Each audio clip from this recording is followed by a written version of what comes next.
Ce qui est intéressant dans ce projet, c'est qu'il touche le canton de Vaud avec les autres cantons, les Maniques, le Valais, Fribourg et Neuchâtel. Et c'est un projet qui touche toute la France voisine, donc c'est un projet qui est vraiment international.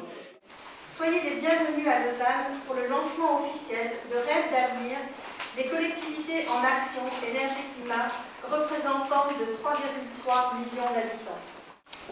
En rejoignant le projet Rêves d'avenir, nous éprouvons de la fierté. En effet, nous sommes fiers de nous associer aux villes et territoires qui osent s'engager concrètement pour réduire toutes les consommations d'énergie et leurs émissions de gaz à effet de serre, qui jouent leur rôle de villes innovantes, qui développent de nouvelles solutions techniques et politiques et partagent leur expérience en toute transparence. On est confronté quand même à un problème de croissance. Et je pense que parler d'énergie, parler de plan climat, parler d'une certaine politique demain, de comportement, d'innovation, etc., c'est à mon avis ça la nouvelle croissance.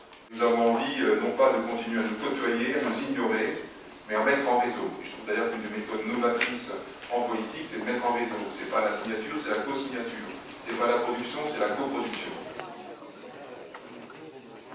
On a envie d'échanger, on a envie de tester, on a envie de développer des synergies, on a envie de s'aider les uns les autres. Après l'Europe des régions et des États, l'Europe des économies d'énergie, enfin? Eh bien, je dirais pas enfin, je dirais c'est pas trop tôt, parce que on est vraiment dans l'urgence. Ça fait maintenant 20 ans que certains, dont je suis, se battent pour que cette question énergétique soit au cœur des politiques publiques, pas seulement d'Europe, mais toutes les politiques publiques.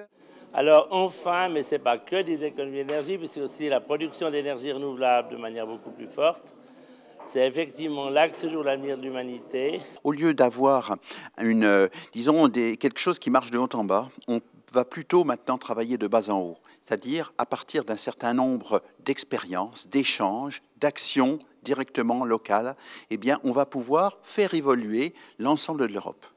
Le 3x20 d'ici 2020, est-ce réalisable dans les villes ? Oui, c'est-à-dire que nous possédons, on est en train d'isoler des bâtiments, de faire en sorte que, y compris de mettre en place les technologies pour avoir des maisons à énergie positive.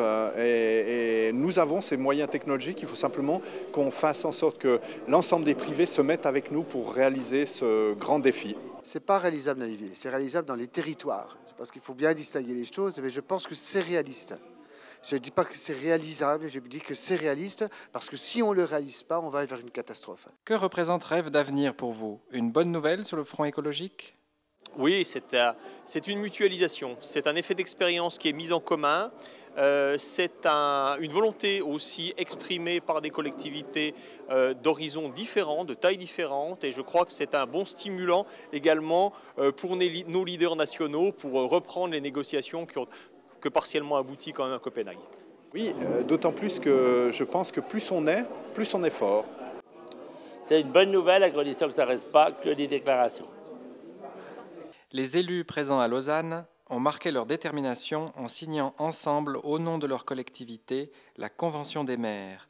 Ils s'engagent ainsi à atteindre et dépasser les objectifs européens des 3x20%, à savoir d'ici 2020, diminuer de 20% la consommation d'énergie, couvrir 20% des besoins en énergie par des énergies renouvelables et diminuer de 20% les émissions de gaz à effet de serre.